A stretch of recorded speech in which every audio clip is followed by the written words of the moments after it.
Welcome to the Challenge Chronicles. I'm Devin Jordan. I'm with Trace Armstrong and Rob McIntyre.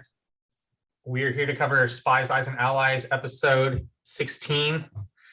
This one's coming out a little bit later than our episodes typically do for Spies, Lies, and Allies, or the recaps that we do. Holidays happened, family happened, travel happened, so we're here. I've been working overtime to pay off all my bets with Pat, so I've had to be absent for a week and a half. As CT skates his way to the final with never seeing an elimination. So if you want to, I guess the only other point that we need to make, if you want to become a patron and listen to our All-Stars 2 recaps, which we plan to record immediately after this, you can go to patreon.com/The Challenge Chronicles and subscribe for $4 per month, and you get a bonus episode per week. You can find the link also in the description below and sign up there. Episode 16, thoughts? I mean, like every week, I feel like I tune into the show. I think, oh, maybe something different will happen this week. Maybe something, new will emerge. And the Legion of Morris returns with another series of preposterous decision-making that we could see from a mile away. Dude, yeah. I didn't really get this at all. So why doesn't Tori want to go into elimination? Well, I think that could be some division in the house about whether or not this is going to be an individual or team final. So maybe she just thinks it's individual and then she doesn't want to go in. No, I think we've even seen her say that they think it's going to be. Tori says something different every episode, though. Like she says, oh, we want to keep strong people around. We don't want to keep strong people around. Like she changes her mind about these things constantly. So I think maybe in this time frame, she wasn't about it. All right. So I think that's the only way that this is defensible, right? Because if she is of the belief that this is a team final, she should want to go in, correct? We're all under agreement on that. She should want to change teams. Well, because now is the time. Because she can go. Okay, but what is Big T beating her in, Rob? What is she want to beat her in this? I don't know, Rob. I mean, Tori's been a disaster at puzzles at different points in time. She has not been good. Dude, Big T can't tie her shoelaces. She wasn't that far off from winning this one. I don't think Emmy's that good though either. I think Tori's we've bragged on Emmy plenty. She has won 4 eliminations to this point, so clearly she can at least beat who's in front. But the question, she's been able to do that. Dude, think about it. All right, so first off, we've seen what the elimination is. We're talking about how they would do in a general elimination because we don't know the elimination beforehand, right? So we need to remember that. Second of all, think about the people, we've talked about this. Think about the people that Emmy's beat in elimination. She beat Bettina in one that was purely physical. She beat Esther in Hall Brawl, who she's significantly bigger than. And then she beat Tracy in one of those first eliminations. Wait, who? Who's Tracy? Exactly. Which feels like 2 years ago at this point, and that's part of the same season. I get that, Devin, but a lot of people would just trip up at a certain point. She hasn't to this point. I think she deserves some credit for that. What I'm getting at though is, I think there's a decent chance an individual, and if it is team, we know Nelson can run. I don't know that they're done. Rob. They're done. They can't do a puzzle. Nobody on that team can do a puzzle. They're fucked. If this is a team final, they're absolutely screwed. There's just I have a take on that we'll get to later, but that'll come up. They're literally just handing CT $1 million right now. Whatever odds you want on Ruby to finish first, you got them.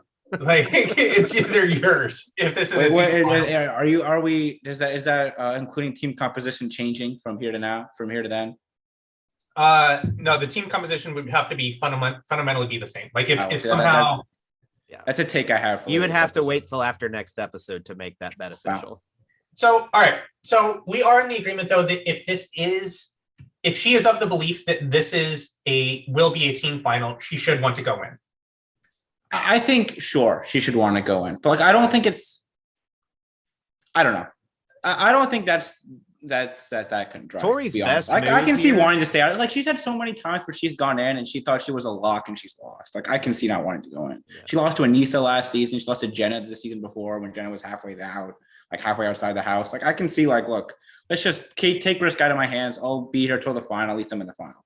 I still don't get how Jenna beat her in that elimination. That's a huge black mark on her career. It's a really bad black mark. Yeah. I mean, it's Jenna's if Jenna can just run straight back and forth, Jenna's good. So that was a good elimination for Jenna. Yeah. You know what's so weird though is I said it a minute ago, but they're just all handing CT $1 million check right now. All of them. They're all stupid. They're all dumb.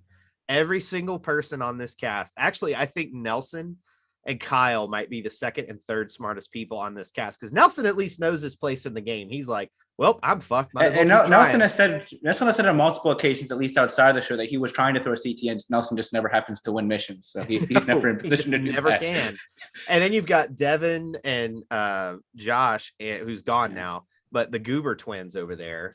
Well, CT was keeping us safe, so we didn't want to throw him in. Well, so come on, dude. I thought the part real quick, and then you can go, Rob. I thought it was hilarious when Devin sat down Emerald after they won the mission and explained to them what he thinks that they should do.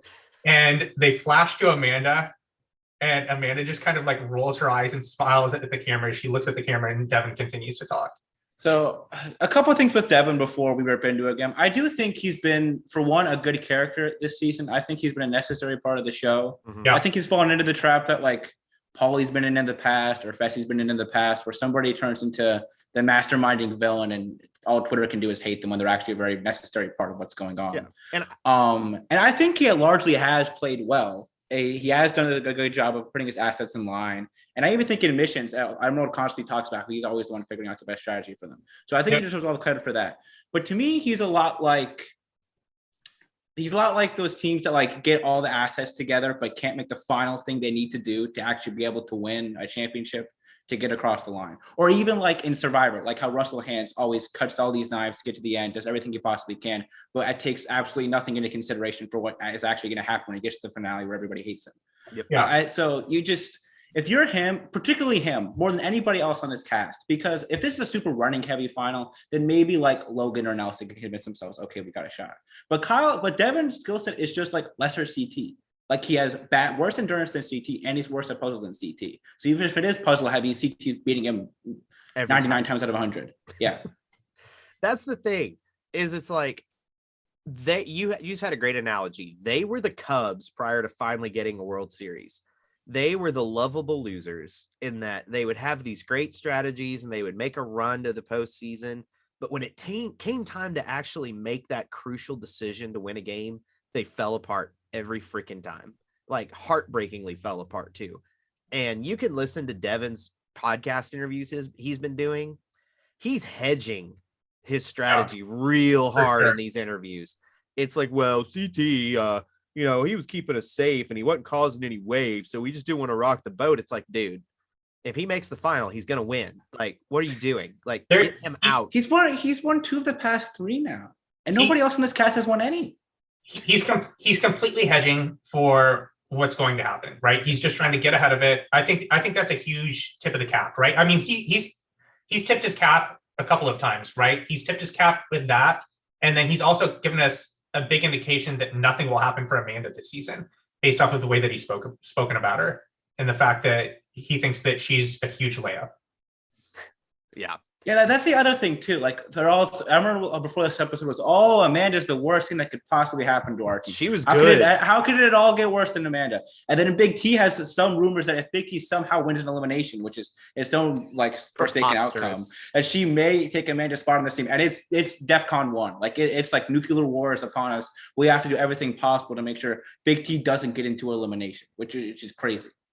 I mean, I definitely think that Big T is significantly worse than Amanda, right? I agree, but they didn't an episode ago. They were all about how Amanda was the worst possible thing. Amanda has skills, right? Amanda has some parts that she's significantly strong in. And I don't know if I really think Amanda has any parts of her game that I think are enormous weaknesses, right? I don't know if they're on a team format. Correct, right? Maybe individually, right, where strength isn't necessarily her biggest asset. Yeah. But I mean, I think there are other values that she brings to the table that far outweigh those deficiencies. You know who she is? She is a more combative Paula. She hasn't won anything yet, but very she has similar. The endurance Paula does. I think it will be not as good as Paula, but in terms of like a good teammate who's not going to. Amanda, I don't feel like is going to cost your team a final. You know, like she serves a role. She's not going to do anything that's going to tank the team in the final. She's also probably not going to do anything that's going to go above and beyond to help them win, but she will do her part. And that's all you can ask for in a team final. Just do your part. Yeah. So, I mean, Amanda has assets, right? She has parts of the game that she's good at, which will help, especially in a team season. Big T has none of that. Big T has one skill which occasionally becomes relevant, and Swimming. Social game. That's it. no, swimming, right? That, I mean, I don't even think she's particularly great at her social game, right? Well, everybody likes That's her, so also they not wait, a social they game. also wait to the one end way or to the get rid of other. her. Social Yeah, game I one mean, way or the other is really an asset in a team season too. Because That's not just something you look for in a teammate. because if people just like you, that doesn't necessarily mean you have a good social game. I mean, case in point, All Stars 2, which we're about to talk about in a few minutes. Everyone likes Ryan Keough. That pretty much Didn't really never help came him out up. this week.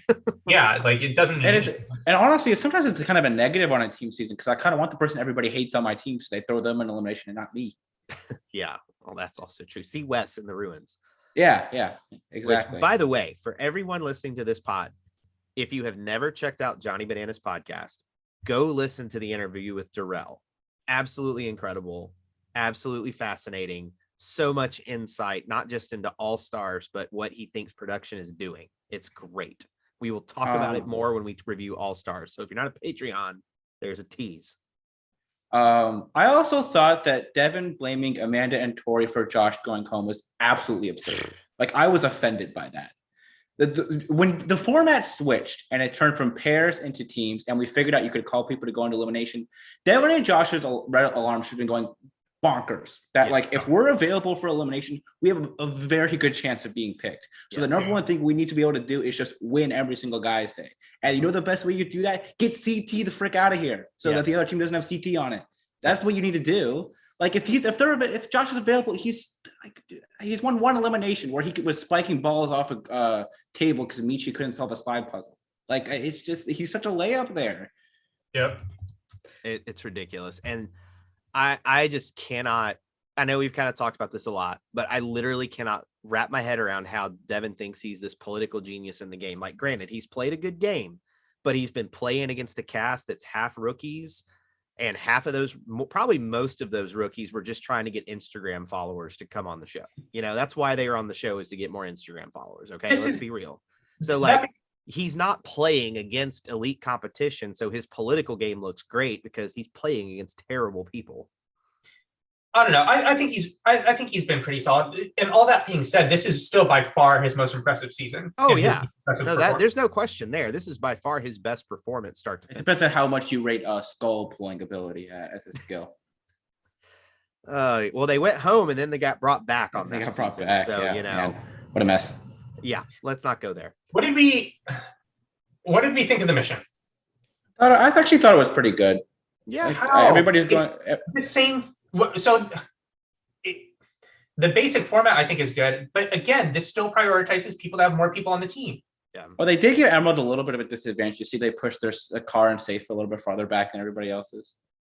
I don't think that was intentional, right? That was probably based on their own ineptitude. I don't think that was necessarily whether it was intentional or not, at least was there. It was an equalizer, quote unquote. I thought one thing that did bother me about this mission was that you kept hearing from both cast members and the way production was portraying things, or not really how production was portraying things, but Ruby and Emerald were like neck and neck. Did you look at their saves while it was going on? No, Emerald was so far like ahead, a decent amount ahead. Stupid. Yeah. That was odd. I mean, it's just that how many people does Emerald have on their team at this point? 5. And how many people does Ruby have on their team? 3 and 3. They're only down 1. Well, Big T really doesn't count. So she was fine this mission. I was climbing in a Sapphire's car, which was hilarious. That should be an indication of how much that extra person helped, right? The Emerald only had one more person on their team, and the men on Ruby were Nelson and Logan, and the men on Emerald were Emmanuel and Devin, and Emerald still won by, based off of what you said, a pretty decent, at least a trip and a half. At least, and it seemed like Nelson and Logan. I mean, Tori would help Logan a little bit, but they were pretty much just solo carrying the bags every time. They didn't seem to have much issue. Whereas Devin was huffing and puffing a little bit, in case he was helping him out. Yeah, if the big thing that helped Devin in this situation is that he didn't have to carry a bag solo every time. Like, he does not have that endurance. So that was what was really funny during that deliberation where he got called out about, hey man, we all saw your endurance there, blah blah blah blah blah. And everybody jumped to Devin's defense. I'm like, well, no, I actually agree with him. His endurance was not great in this mission. Well, like that should give you pause. That was such a weird interaction with them in the deliberation, right? Because Nelson 85% defends him when they're talking. And then he starts chirping at him. And then Nani's like, you guys aren't even up for elimination. And Devin's like, we're not up for elimination. We shouldn't be arguing. Like, maybe it was editing chicanery. Very much seemed like you started the argument. Who, Nelson? No, Devin. Devin started the argument. Well, I mean, Nelson kind of gave him that like backhanded compliment. Yeah, but Devin just took it. Devin took it. I don't know if he took it the wrong way. I just think Devin was looking for a reason to like assert himself in that deliberation because he thinks he's running the game. I mean, he is running the game right now. He's got the most capital right now. Someone Someone has to be running the game, right? Someone has to be in the lead. I don't know that that's true. I don't know if someone has to be. I think someone can have the most capital at any point in time. He has the most. That's what I mean, right? So someone is like he's ahead, running the game, but he's not running the game fully effectively. That's the problem. That's different. Yeah, I just think that at a given time, someone is in the lead for a game. How much they're in the lead, it could be a very small amount. It could be almost indistinguishable, but someone's ahead. And I definitely don't think that he's necessarily performed perfectly, but I definitely think he's getting a little power crazy. Do we also think that did Casey and Nani are they much behind him on the power ladder, or do they just keep quiet? Oh, Nani's just silent. Yes, Casey. Whatever you say, Casey. That's what Nani's role is, right? I don't know. I think that's kind of fair. I mean, for all we know, Casey is really the one in charge. I mean, I think she's honestly in the best position of anyone in the game, right? Yeah, she's no one is calling walking her to the out. final. She's ice skated to the final, right? She was in no danger at any point this season. For the third season in a row, too. And no one would have called her out because she appears to be a tough out in elimination. So people are not going to be anxious to go, I want Casey. So whereas we've talked about Josh and Devin, they're available. It's like, I want one of them, please. Because people say this about Survivor I think Fishback says this about Survivor, that good Survivor play is often boring. And I would definitely say the same thing is true for the challenge, right? Good challenge play is often boring. Case in point, Casey, right? She's cakewalked to 3 finals in a row in her first 3 seasons, and you just she's almost never on TV. And Nani has barely been on the season either, right? Yeah, that's been really weird to me. I actually think she deserves some credit for. I forget, did she win 2 or 1 individual missions when they were in pairs? 1. At this point, I don't even remember who Nani's partner was. She was with Logan and Gabo and Huey. Remember, she kept getting traded around because everybody wanted Nani. But everybody said she has trained much harder this season, and she clearly hasn't been a liability at any point this mission, which which probably would have thought she would have been, looking at the constitution of the team so far. So I think she deserves some credit, and I don't know if she'd be the reason I'd be picking against Emerald if it is a team final. Yeah, no, it wouldn't. And I wonder how much of a wake-up call the Double Agents final was to her. Yeah. She had a great partner who had the potential to help her win a final, and they lost because her cardio wasn't up to snuff. That's really what it boiled down to.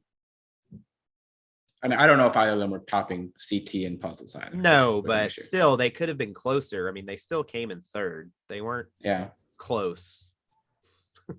So... All right. I think I won't get into that. All right.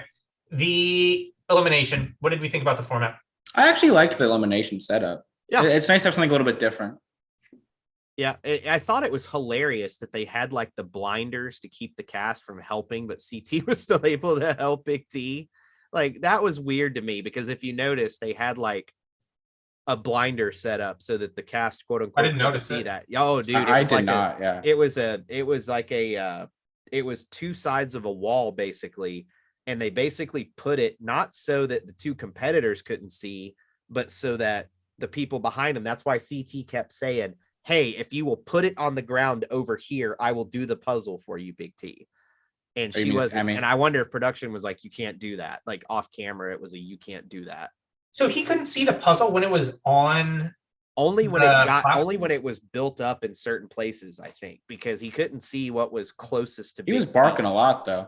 Yeah. Because one of my friends pointed this out. I watched the last half of that episode with friends, And I don't know if he made the observation or if I made the observation that once they saw the elimination and the fact that there was a puzzle is a component of it, you almost don't want to go against Emmy because that means that you will essentially be going against CT in a puzzle, right?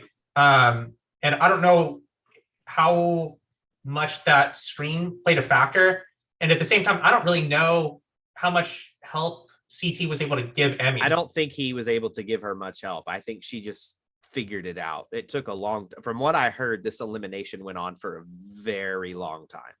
And someone just fell into the right Basically, answer. she fell into the right answer. I heard that this one took upwards of 2.5 hours. Oh my God. How is that possible? That's a lot of ice baths.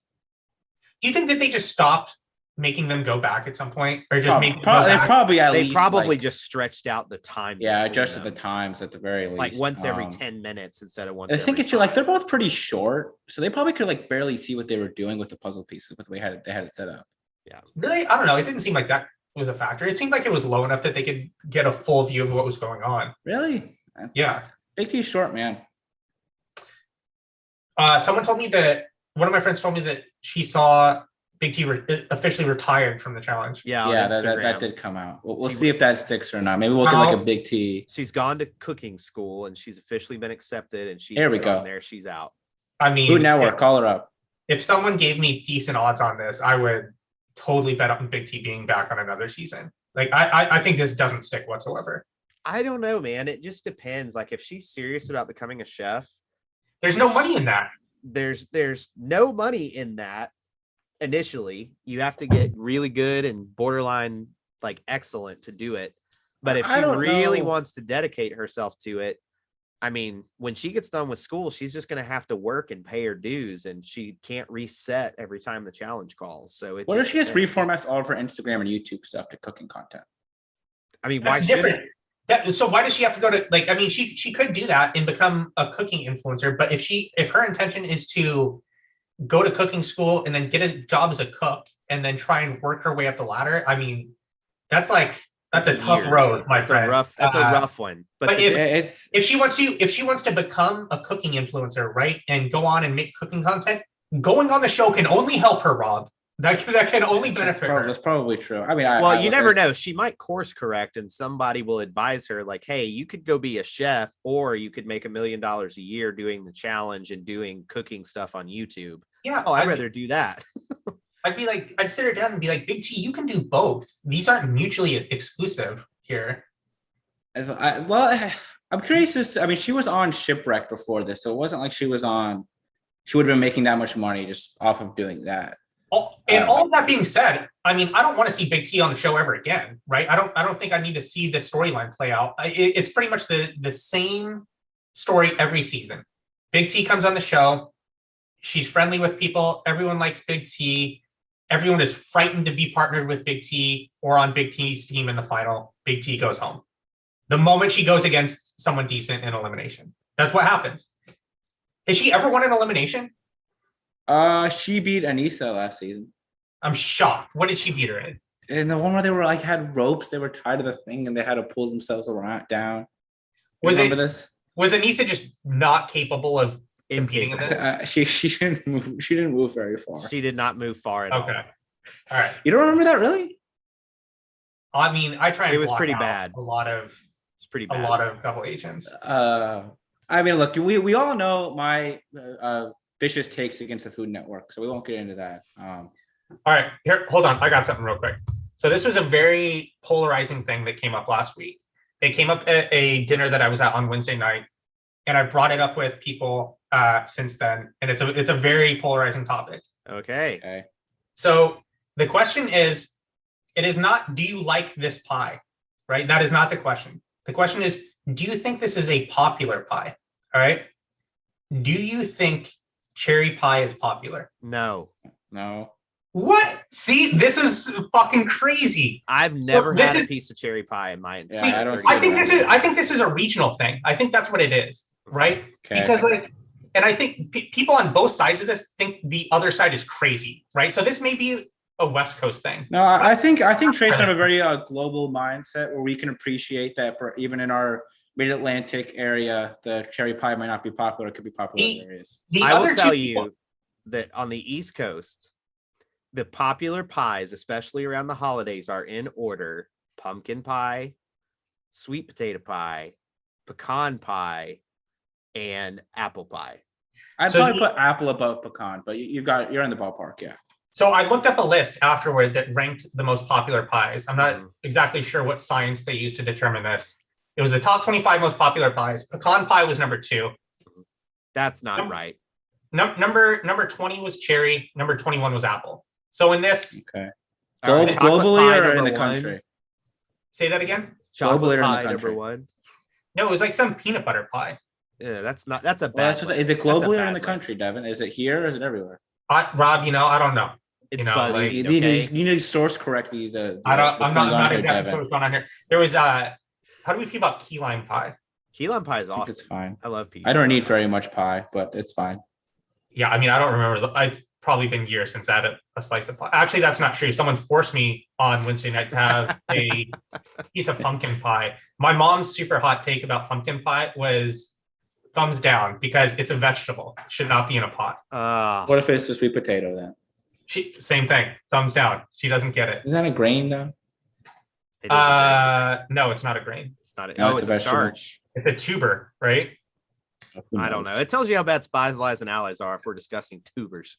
Yeah, well, we discuss a lot of tubers, just not usually pies. Usually it's these people who come on the show and want more Instagram followers. Yeah. Somebody asked me on Discord like what I thought about the episode, and I was like, you know what? For where we are in the show right now, wasn't good. It wasn't bad. B-. It was a serviceable end of the season type episode. Like every season has this type of episode towards the end where everybody knows what's going to happen. Everybody knows who's going in an elimination. Everybody knows what the outcome's going to be.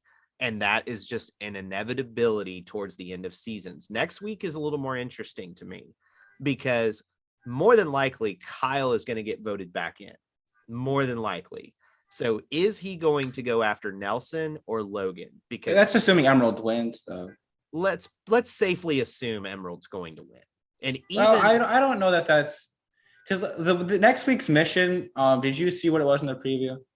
What is it? No. Cuff your ears if you don't want spoilers for next week's mission. But it does seem that there's going to be some turn-based thing where they each have to run across a platform while the people are swinging stuff at them. So I don't know that their numbers advantage would come into effect positively there. And it could even be a negative because then they could have bad times that could hurt their team. So I actually think a thinner team like Ruby could have a shot.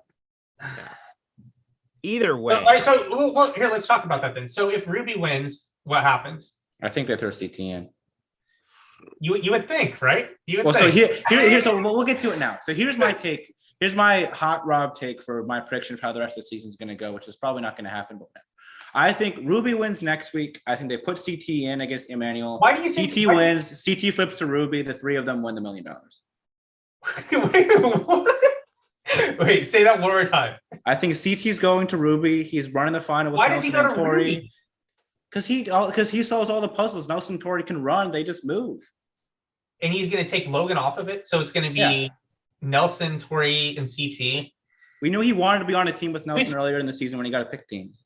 And then I get proven right because I've had Nelson and Tori winning the season for the whole time. Even that's what you're after. You're after $1 trillion based on how it goes. I mean, it's plausible. It's very plausible. And the only reason I will give you plausibility here, Rob, is I feel like CT genuinely likes Emmy, but he doesn't trust Kyle fully for the final. And he might feel like he has a better shot with Nelson and Tori than Emmy and Kyle. I think it's plausible. Will I think it's going to happen? I don't know, but I think it's plausible. That's a tough question. I don't know how it's probably not that tough, but if you had to run a final with Nelson and Tori or Kyle and Emmy, who would you rather run with? Nelson, I think that's pretty close. I don't think that's that open and shut. I didn't hear anything you guys just said. My Zoom was flipping out. How close do you think this is for who you would rather run a final with? Nelson and Tori or Emmy and Kyle? How close do you think those two pairs are?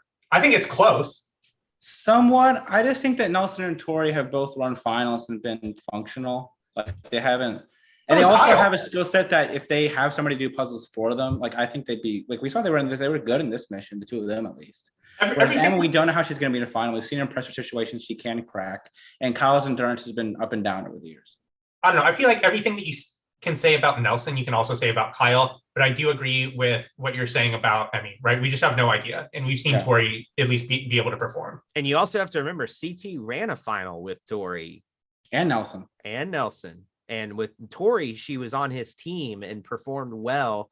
The only reason she didn't win is she couldn't solve the puzzle. So if you take that away, he's probably looking at that going, that's a safer bet for me. That's why I say it's plausible. I don't know if that's how that's going to play out, but I could see that happening. Do I get credit if that happens? If that happens, I will wear an I Love Ryan Kehoe shirt. There we go. That's what we like to hear. CT's going to Ruby, and then he's winning the final with the three of them.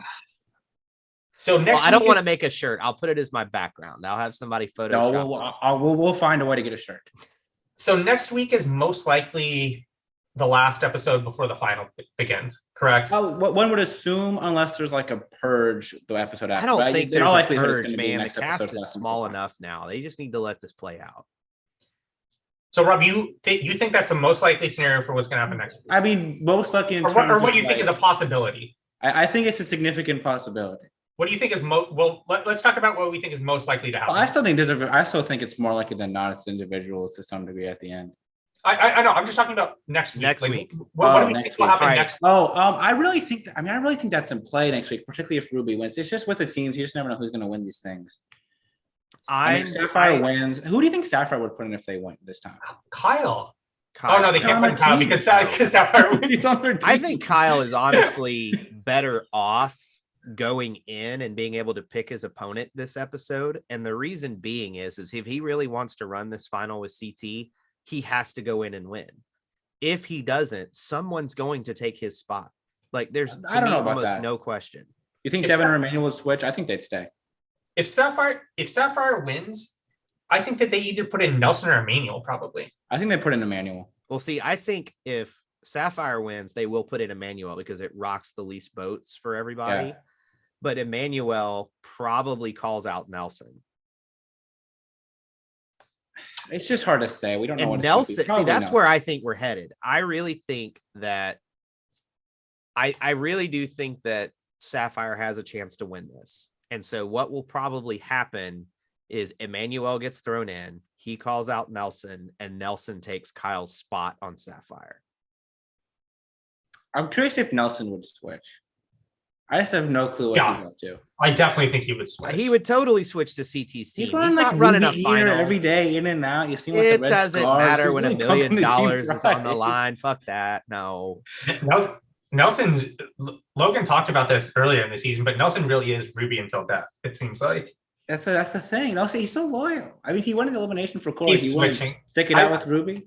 I think he probably goes to what would make sense, right? So if he gets tossed in, if he goes to Emerald, I don't think he would take Devin's spot. I know that's what I mean. It wouldn't make sense because if he takes Devin's spot, then unless he went in against Logan somehow, that team really isn't that great. If he would go to Sapphire, he would take Kyle's spot. That's exactly what I think's happening. I think that you might see CT, Nelson, and Emmy run in the final together. Not a bad team. I think he's fine to run a final with as a team as long as he's not doing any puzzles or no stuff. Yeah, that's why he goes with CT.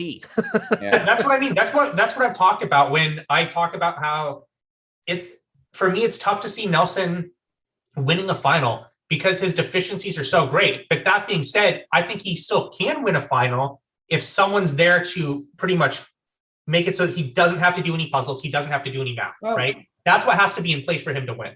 Well, I mean, hypothetically, if these people had some type of IQ and got CT out of here well before this point, like who's good at puzzles of these guys? Devin. He, can't run. And that's it. Devin, we don't know about Emmanuel. Logan, we don't really know. Great. Logan, no, we don't know. Yeah, Kyle, we know is terrible. Logan, we think is okay. I feel like this has come up for Logan. I think Logan would probably be fine. I think we've seen him be competent at some point earlier. He this is. season. I feel like because of his Survivor background, he's done puzzles on Survivor, and even Emmanuel though, has two then. so like we don't really know, but I think it's safe to assume they're at least competent. Like we people don't. I mean, can so- Survivor and be trash. But I think that's different than Nelson, where we know Nelson is bad, right? for sure. Nelson is bad. That is Nelson's fair. bad. Well, that's why I just think a lot these guys suck at puzzles. Like it's just Yeah. they all suck. Well, I what's don't know, funny is Steve, I remember that's a different- Nelson did we- like a we- confessional last year. He's like, I've got puzzle apps on my phone and I'm working and Yeah, it's he's still bad. improving. I'm gonna start I'm gonna become an online coach where people from the challenge can come to me and I will teach them how to do puzzles. Right? I'm gonna pass out worksheets like we're in second grade. I'm gonna walk around and like look at people's papers.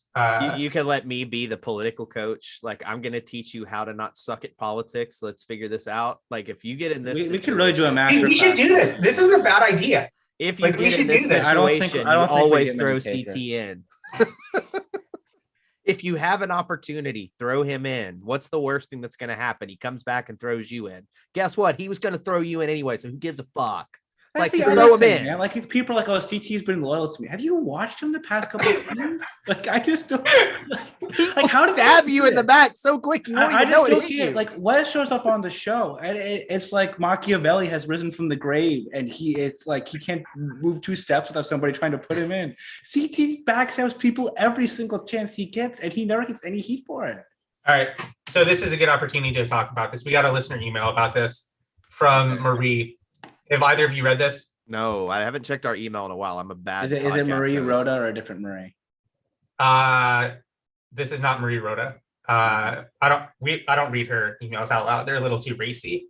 For us to- and that says a lot based on That's a lot for our show. Yeah. So You have to be a Patreon to hear those. We're just kidding. We don't actually get emails from Marie. all right. Continue. Everyone talks about TC, or the title of this email is CT versus Kyle. So Rob, get ready. Like start mentally preparing your rebuttal for this. Your ankles. Everyone talks about CT screwing over Kyle, but never mention context. I listened to a lot of behind the scenes stuff, votes classified last season, and I watched the aftermath. Last season, which is shown on air, Kyle voted for CT first elimination and voted for him multiple times, even saying he wanted to get CT out. Cam, during her recap, said Kyle told her that CT asked to get thrown into elimination, and they both told him no. Kyle admitted during one of the aftermaths that the plan he presented CT last season for the last elimination was his plan to get CT versus Fessy. On War of the Worlds 2, Kyle was working with Theo, Bear, Georgia, Bananas, Laurel, and that whole crew who wanted to get CT, Rogan, and D out. Theo did an interview and said that CT did go up to him and ask if he wanted to work together, but he told CT no. He said CT asked Rogan and Josh, and they said yes. That's really the only 2 seasons they did this dance with each other. CT wasn't on Vendettas. He left 3rd episode on FR and War of the Worlds 1. But to act like CT is just screwing over Kyle for no reason is false. I don't think he has no reason. I would agree with that completely. I think that usually he screws over Kyle when there's good reason to screw over Kyle because it would be better for CT. It'd be better for CT. I do think she brings up some very good points there. I guess I would say that Kyle hasn't had situations where he's expressed being in alliance with CT and then actively backstabbed him. But at the same point, Kyle doesn't win very much. So he's not in that position to do that all the time. I think the one difference, though, is I feel like, especially on double agents, yes, he was gunning for CT at the beginning, but so was the whole damn house. There was not a single person other than Ashley. CT and on West his were side. not long. Like, They were all about, we want new champs, so we're throwing CT and West in, and then it backfired on them because it was only a female elimination. Excuse me. So it backfired on them. And then they had to be more strategic, and they were able to get rid of West, but they could never get rid of CT after that. So it's one of those things where, sure, Kyle was upfront about throwing CT in at double agents. However, as the season progressed, alliances had to shift to combat the Big Brother alliance, because Kyle was definitely persona non grata there. CT was not working with Big Brother. So it came across as they had an unspoken agreement that they were working together as the season progressed, and then CT threw him in and stabbed him in the back, which is what CT needed to do to save himself. So, I mean, it was the right call, but I can understand why Kyle felt the way he did, because I think they were kind of working together as the season progressed, and then he felt like he got screwed because he thought CT was not going to be in bed with Big Brother, and Big Brother kind of let him out of it. I would also say, I think that part of the difference is when Kyle does something against CT, it's usually like it's part of a group or not him individually coming to a decision to like CT. Kyle's like slapping CT across the face. CT is taking a shotgun out and blowing Kyle out of here. Like it's just completely getting. And also on War of the Worlds 2, there is that scene, the episode where Johnny's very clearly going to get put in. That Johnny says if he switches over, he's going to work with Kyle and CT on War of the Worlds 2. So I don't know that Kyle was explicitly against working with CT on War of the Worlds 2. And he did seem pretty surprised when Jocelyn Rogan put him in. I just think he tried to do a CT light type of gameplay that did not work for him. We got a lot of CT versus Kyle this episode. That was pretty much dominated the first half kind of odd from him. I thought Devin versus Tori, which make me vomit too, by the way. So we got CT calling a team meeting early on the episode with Emmy, which consisted of him and Emmy, where he asked Emmy why he thought Kyle switched onto their team. And then we got Emmy talk to Kyle later in the episode about how she wanted to see Kyle make up with CT, and Kyle was like a woman in a damaged relationship saying that she doesn't want to put herself out there again only to get hurt one more time. The thing is too, like the CT is like, well, he came over for 2 reasons: safety or sabotage. What would the sabotage angle be for There's him? no reason to sabotage. Like, I don't get what that means. So let me provide something from Darrell's interview with Bananas that I found absolutely fascinating. So he compared All Stars to Double Agents in that interview. And he said the difference between the flagship show and All Stars is All Stars goes so fast. You don't have time to second guess your decisions, and you don't have time to really think through strategy, because it went so fast and stuff would happen so late and eliminations would go late. They would literally come back from elimination and basically go to bed. So like there was activity constantly happening.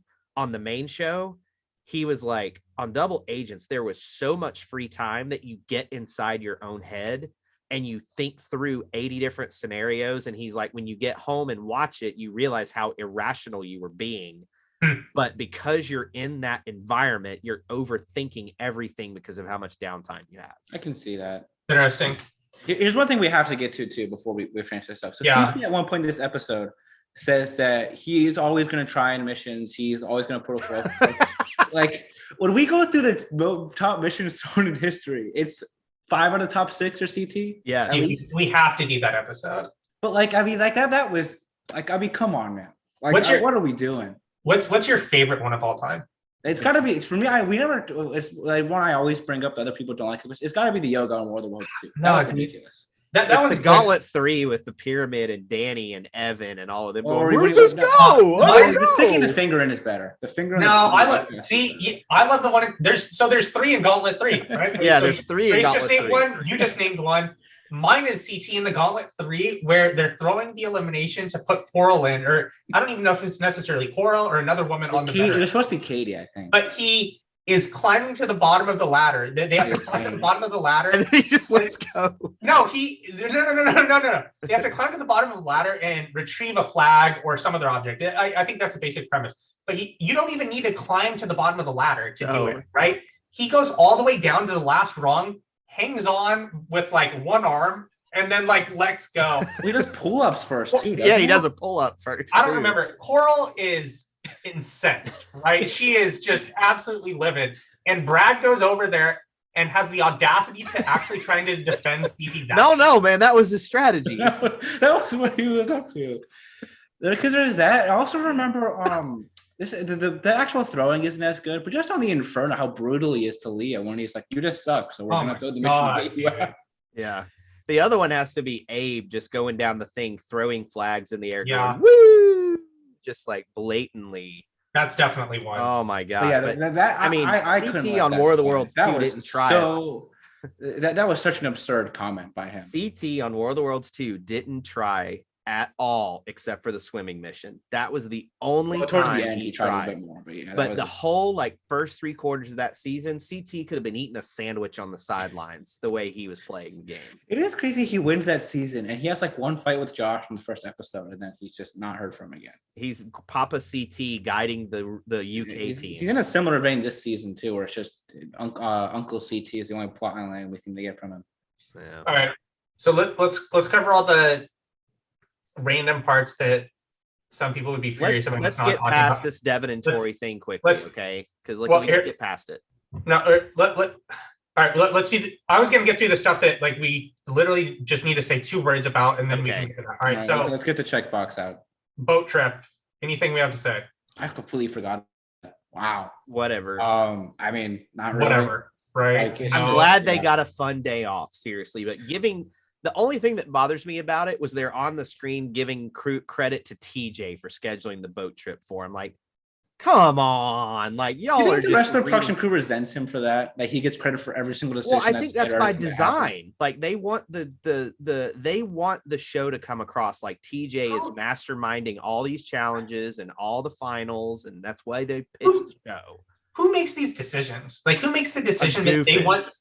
Like who the fuck is in charge? You know, like Of the because boats you're saying, or just in general? Or just no, in general, who's in charge of the decision that they want to portray that TJ is the one who allowed them to have a boat trip, or that TJ allowed them to have a party. Or in All Stars 2, where TJ made the decision that they all crawled across the planks and they're going to like, do what- eliminations. What like fuck face? Like how bad do you think like CT is in those confessionals? And they're like saying, all right, read this. If TJ didn't fucking book this, it's okay. Just read the card. Like You that's think the way they- that goes. do you think they have cue cards, Rob, at this point? Oh, yeah. That's fucking insane, dude. Oh, Like, yeah. Are you kidding me? You think they don't? dude, I mean, I honestly, I don't think I really thought about it. I honestly, until now, like, thought probably no, but like, it's crazy, dude. Like, do you think they have that on All Stars? No. Cue cards for who? The Anyone? cast on All Stars. I think some of them probably have some kind of cue cards. Well, they might have cue cards to say, get this point across, get this point I don't across. see, like, I don't think that's that egregious of a thing. I though. think- Like, I think that Spies, Lies, and Allies and Double Agents have been really bad with cue cards because it's obvious production is feeding them sound bites, whether they're giving So them a cue bad. card or they're telling them, say this. Or like Because- CT's hyping up Josh as a real threat to win when he. Yeah, like, hey, hype up exercise see outside. Josh like he's a threat to win. I don't know, man. Josh, he's out there, he's swinging back and forth. He might get this. Like the moment Nelson said, I think Big T's got this. I was think, like, to be fair, I think Nelson has no cue cards. I think that's definitely true. I think he is just off the cuff. I think Nelson's reading from a teleprompter, is what I think. I think he's beyond. I don't think so. I think it's genuine. I think that's just what he They're is. just no, they're like way too polished. They're way too polished and rehearsed, some of them. And when I say that, I mean I think he can be the ones coming up with these. I mean, I wouldn't be Yeah. surprised if he's Nelson coming gets out up a with the note- sound bites. Yeah, if he gets out a notebook and writes these out and then kind of memorizes it and remembers to use it later on. But his confessionals come off way too polished and rehearsed. Sometimes I think he I need to add like says name of the season as a fantasy point for next season and just watch Nelson rack up the points every single week that he mentions Spies. all these Spies, Lies, and Allies. How many times do we think he said Battle for Independence on Total Madness? They just couldn't show it because they ended up using that as the name of the season. It's All right. brutal. So we talked about the boat trip. Let's do this next one very quickly. Kyle's birthday party that they threw him. Who gives a fuck? I barely remember these things in the episode at this point. Like Yeah. the kilts was funny, fine, sure. It just shows again. We need like a shit they should have shown. We need that stuff to be in the. They need to inject more of what that like birthday party stuff is, because when we get to talk about All Stars in a few minutes, like Yes. So Bada that's a bing. good question. So why? All right. So pretty much the exact same thing happened in All Stars that happened in this episode, right? Guy walks around with shorts falling off. Why is it funny when it happened in All Stars and just like who gives a fuck in this season? Like why? I didn't find it funny in either. I thought it was fucking hilarious. I did too. You know what it is, and it's what we've talked about before. The people on All Stars are just being themselves and having fun, And Yes. too much of the flagship show feels rehearsed and planned. It feels like a TV show that is scripted. And I every think reality shows are. overproduced. I think that's like 90% of why the difference that if they're They just to beat out the Reds. overproduce the flagship show. That's the big problem. They need to let the show breathe a little bit and let stuff be more natural instead of trying to plot the fucker out. That's the problem. All right. CT and Devin. I mean, we kind of touched on this, right? So Devin and Tori. Devin and Tori fight about Devin saying that. Well, why do we think he's trying to throw her in? It's the weird thing to me. Why he's trying? No, let's talk about the part before that real quick. The part where was she trying to get him to apologize? Okay. Yeah, Tori wants Devin to apologize for the way that he's behaved. At some point in the show, like Devin talks about how they're friends outside of the show, about how Tori is his best female alliance partner in the season, but he doesn't know if he can trust her. Devin refuses to apologize, and Tori just walks off. Don't comment. Like I just don't have anything. Devin is 100% in the wrong here. Like 100% in my opinion. Like he is, and I said this these last couple episodes, he is misinterpreting what it means to work with someone and have an alliance. An alliance only works if it benefits both of you. At this point in time, Tori helping Devin does nothing for her game whatsoever. Nothing. She could not vote for I think him. on a guy's day, I can see the rationale. She could not vote for him. But like the way Devin talked is she should have thrown the mission so that they definitely won, so he was safe. But like, how does that benefit Tori? Well, it would help in the sense that on a Women's Day, Devin would be able to protect Tori, right? I think but how is he going to justify that to Nani and Casey? I think they'd be down. I think they'd be fine. Like my thing with any of these arguments, I just end up not caring because we're seeing. Because if Ruby is safe, okay, that means you only have Emmy available to throw in. But then Emmy has to pick Nani or Casey or somebody on their team. Wait, no. Why would Tori be safe? Emerald could still win, and they just wouldn't put in Tori. That's what I'm saying. Okay, yeah, but that's not like a situation that happened this week. But that's not a guarantee. That's not the same thing, though. The way Devin talked is that she should have thrown the challenge so that they won. But yeah, I think that's fine. I don't think that's like a terrible argument. We talked about this last week, I think. No, I mean, I still think we talked about it last week. It's a terrible idea for Tori. It's a terrible idea. Look, my thing is with any of these types of arguments, I just end up not caring because we're seeing what's filtered content, completely produced and filtered content, which is probably showing 15% of what actually happened in this argument versus what actually happened. So it's hard for me to actually buy into either side of what's going on with these things. We know now that the only reason I feel like this is more natural is that is the designated smoking spot in the house, which, by the way, became my most upvoted answer on the challenge subreddit. Somebody was like, why do they keep showing this? I'm like, that's where they're all smoking. And then because like Devin noticed it, like Tori had the cigarette like way off in the corner, but you could see the smoke wisps coming up. And Devin, we know, is a smoker. So like they were out there having a smoke and a conversation, and then the camera realized what was going on, and they started filming the conversation. Like if they were going to stage that conversation, they would have had them put out their cigarettes and go somewhere else. All right. Did we miss anything else? I wouldn't. I guess we talked about the elimination. I don't know. Like, what do we think? We didn't talk a lot about just like Emerald threatening to throw Tori in, which I just didn't understand because she's probably just picking Big T anyways. Like I was so befuddled by that whole thing. What do you mean? Because they're like, oh, we can't put Big T in because Big T might win and could join our team. That was so stupid. We need to think about putting in Tori. I mean, they actually seemingly legitimately. In what universe was Big T going to win an elimination? I'm sorry. I think that they wanted to put in Tori because that just minimized the chance that not necessarily that would go in, but that Big T would actually be able to win.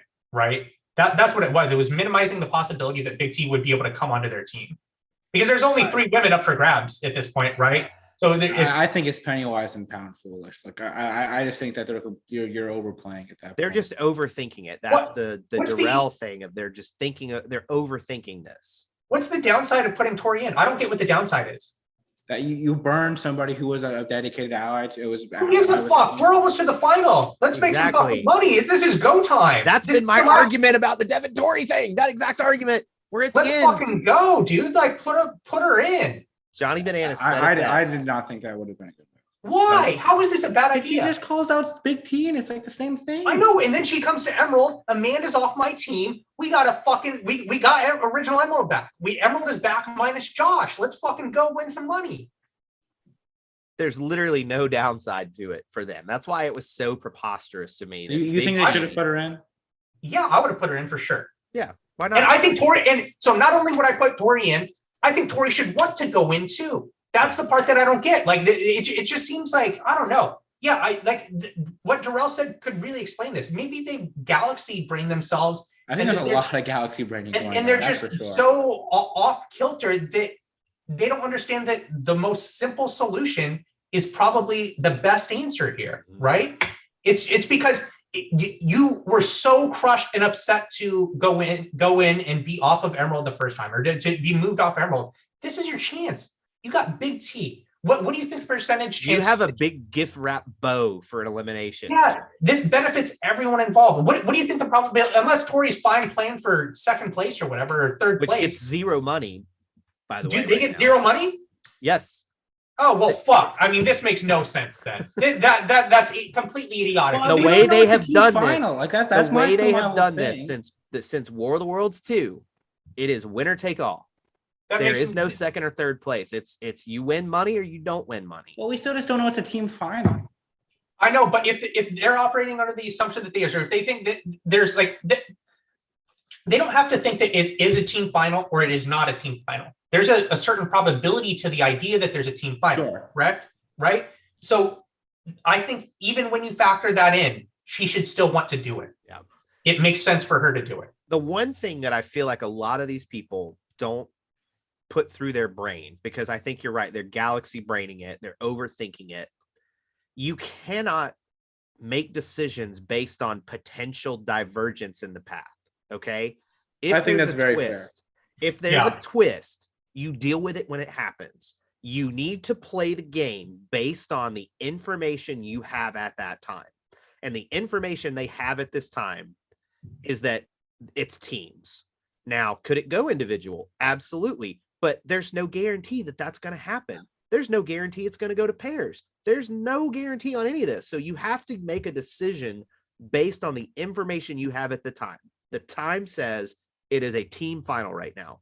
So Tori's best option is to go in, beat Big T, and then decide where she wants to go. Do you want to go join CT's little band of minions, or do you want to go back to Emerald?